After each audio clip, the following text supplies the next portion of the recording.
Alright guys, I'm making this video today about the Range Rover Evoque 2013. I had the problem on the car. It wouldn't start. It was just clicking, like click, click, click. And I wasn't able to know what the problem was. I thought it was the battery. It was not the battery.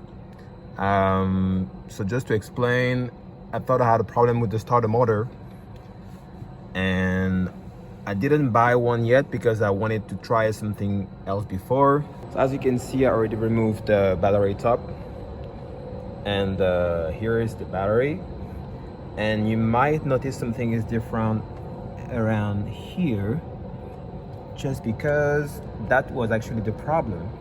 So if your car doesn't stop and the brakes are stiff and your hailstorm clicks, don't go ahead and buy a new starter motor right away because it's quite expensive. What you can do is just checking this cable right here, and make sure that this is the problem.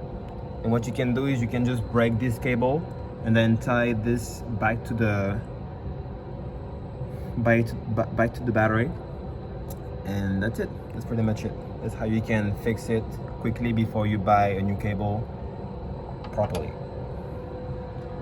Thanks for watching.